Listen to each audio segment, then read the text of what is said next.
All right, we're gonna start up front. It has one 20-pound propane cylinder that's full, except for what we use to service the trailer. We'll go ahead and kick it on right now. It has one 12-volt battery. It also has a battery disconnect on the front of the unit, so that if you don't want the unit to draw from the battery, you can turn the battery key off, pull it out, put the cap on it. It'll save what juice is in the battery for the next time you get ready to use it. It also has a 7-way holder and chain holder on the off-door side. As we step down along through here, we're going to look in the first compartment. In the first compartment, there's going to be the handle for the unit that manually cranks the jacks up or down.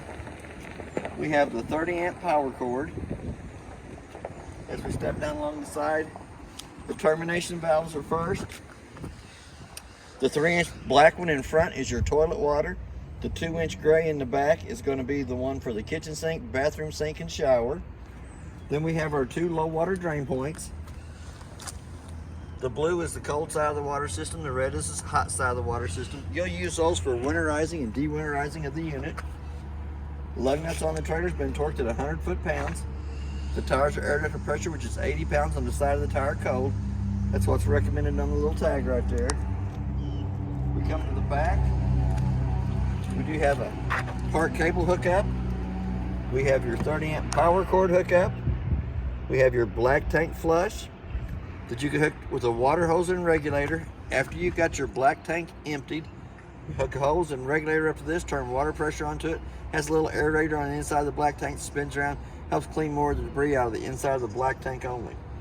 The white connection is your city water connect, so that if you're at a park, you can hook right to that with a water hose and regulator and never have to fill the fresh tank on the front side of the unit. Just work right off the water pressure going to this. It does have a spare tire on the very back of the unit.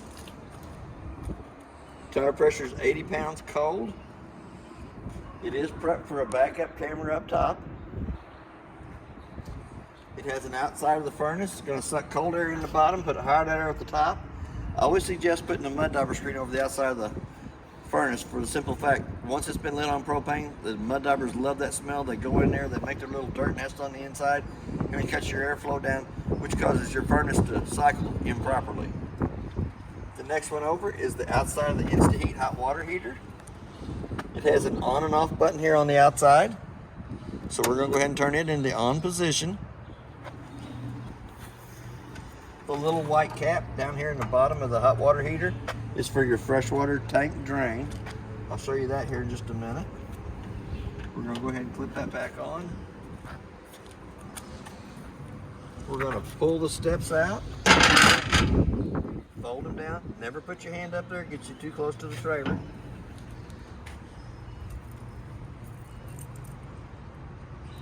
We're going to use our master key to unlock it. Right behind the axle on the front side is where your freshwater cap goes for draining the tank. Your freshwater tank fills here. When I hook my hose into this and turn water pressure onto it, I go into the inside to the monitor panel and I push the fresh button on it and I watch it fill up 1/3, 2/3 full. Once it hits full, I shut the water pressure off going to it. You never want to overfill the tank. And you always want a pressure regulator, right? And a pressure regulator, but on the freshwater tank fill, it's not so important. Just where you're hooked to the trailer, to the lines themselves. You'll already have your pressure regulator on the end of the hose too. It does have an outside shower, gives you hot and cold running water on this side of the unit.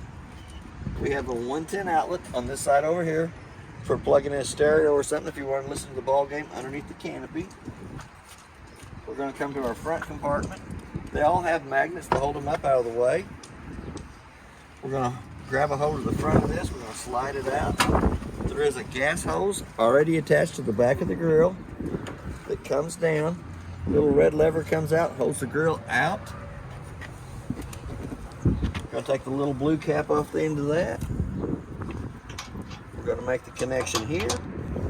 And then we're going to turn the valve in line with the gas line coming to the outside grill. That way we have gas coming to the outside.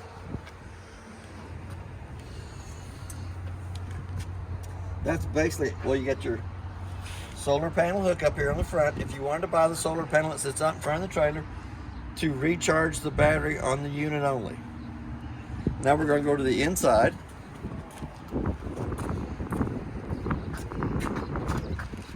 We're going to extend the door fully open. We're going to step up inside it. They have the chair strapped to the side here. We're going to come back in.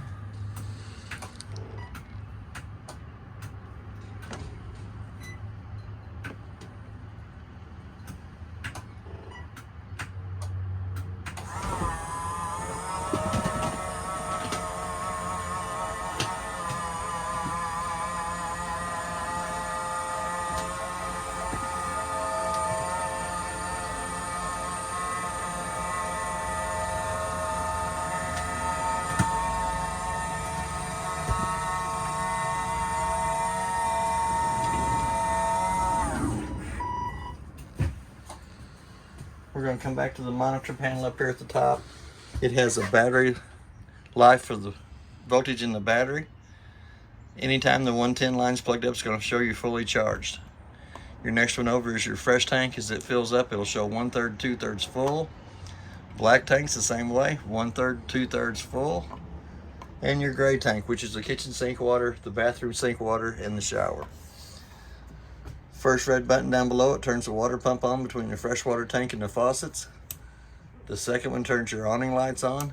Third one turns your inside lights in the living room on. This switch here will run your awning out.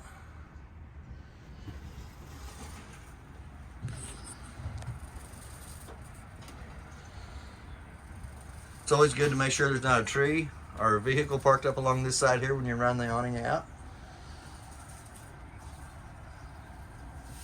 We're going to run it out to the skirts hanging straight up and down. Then we're going to come back to the arms. Each one of the arms has a pinch point that you can pull down again. Put the pitch of the awning coming to this side over here, which lets the rain run off this corner. There is one on the back arm the same way. Either way, the back arm's closer to the door leading in, so you'll probably want to use the front arm. But when you get ready to roll it back up, you're going to want that back in line with itself, so that when it rolls up, it sits inside the cradle on the awning arm. It does have a set of LED lights underneath the front of it. Nice pretty lights at nighttime. And the other switch here is the switch that runs the slide room in and out. While we're standing here, we're going to go right above it. It does have solar panel up on top. Shows you that the solar panels are putting out 13.6 volts to the batteries. We also have our Suburban InstaHeat hot water heater, on and off switch. Anytime that you call for water, it's going to have the little flame over here on the right hand side. It's going to have the little fan on the inside of it, and it will tell you the temperature of the water going through the hot water heater. You have an up and down button to raise the temperature or lower it. You can change it from Celsius to Fahrenheit. We're going to go back to the refrigerator next. It has two settings in it, one at the top for the freezer section. And it looks like it's sitting on about 4. The temperature in the icebox yesterday was -1 degrees. It also has a set of buttons down here in the bottom that I got it set at 3 to keep your water from freezing in the bottom. It does have a set button on it so that you can change the temperature if you wanted to. And that is also your on and off button.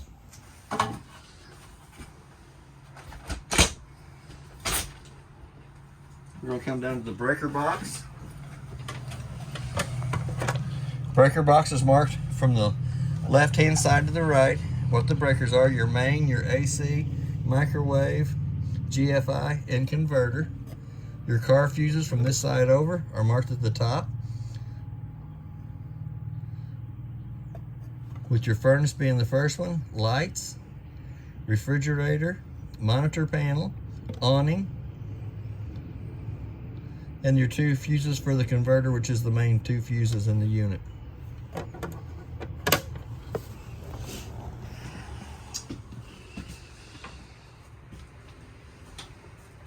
It does have a 110 outlet and USB port to the right side of the desk. We have our microwave up here at the top. We're going to set the clock on the microwave. Let's say it's 9:30. Hit the clock button again till the 2 center eyes is flashing. The only reason I set the time on the microwave is if I left the unit and I come back, if the clock doesn't have the right temperature, I know I've lost 110 power coming to the unit. Then I go to my refrigerator, check my food, make sure I didn't lose none of my food on the inside. As we come around, has the two little tables on the side of the recliners, has a little flip button down here at the bottom that lets the recliner come out.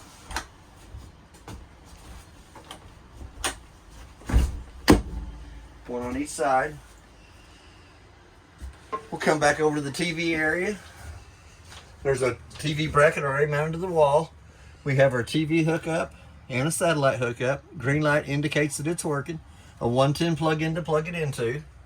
We have another 110 plug-in for the kitchen area off to the side. We have the handle in the vent for the stove at the top. Pulls up, push a little button, fan comes on. Not that you're going to burn food, but there's a way to pull the smoke out if need be. We're going to come back to the glass stove top. We're going to fold it up 2 times up out of the way.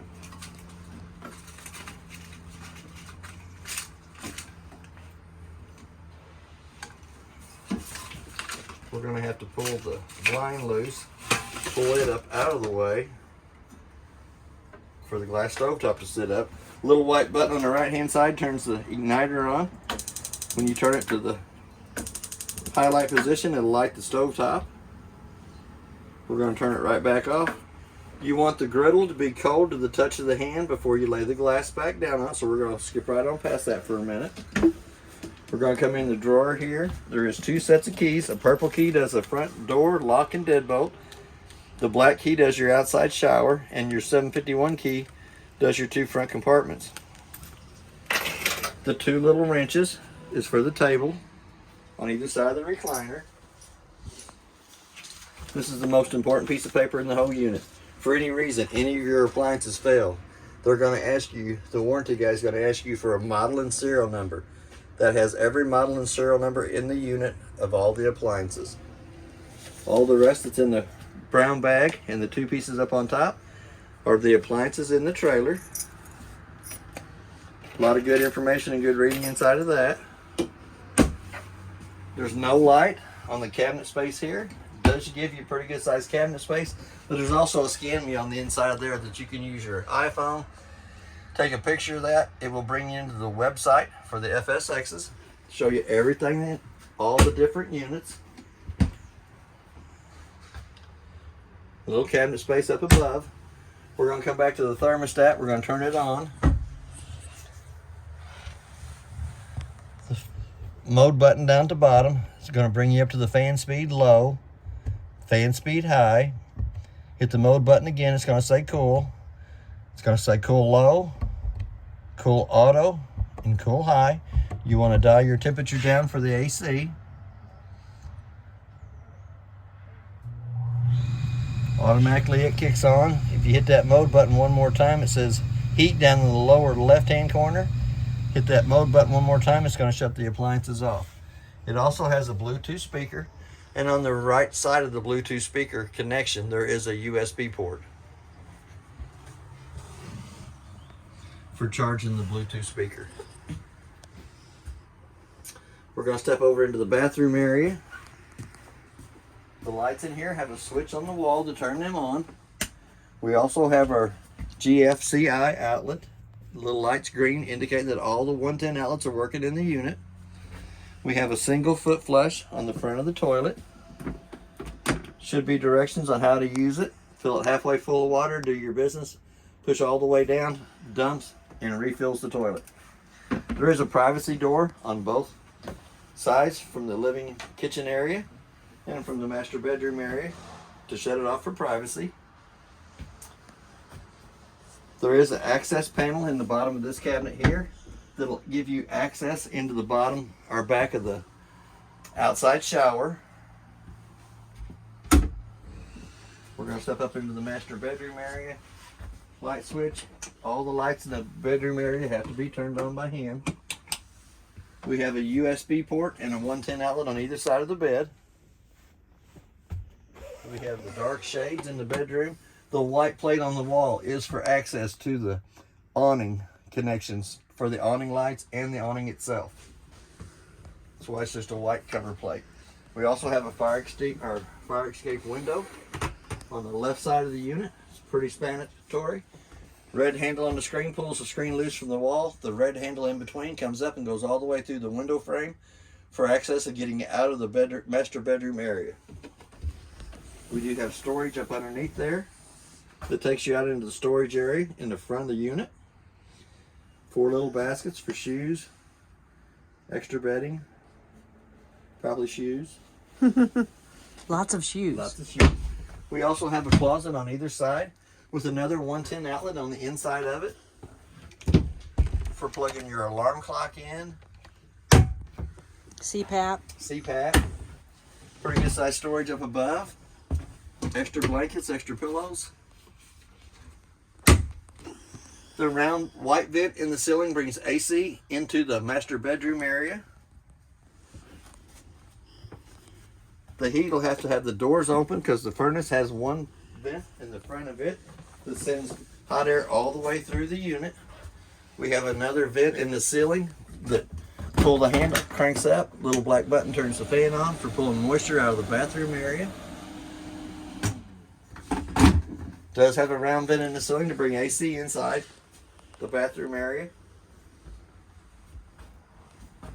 We also have our quick cool down on either side of the AC so that you can let all the cold air come right down into the living room area for when you're first setting up for camp. When it gets good and cold in here, you flip them back off to the side. That puts it going back to the 2 vents in the bathroom and the master bedroom. That is basically everything on your unit. If you have any questions, I'll try to answer them the best that I can.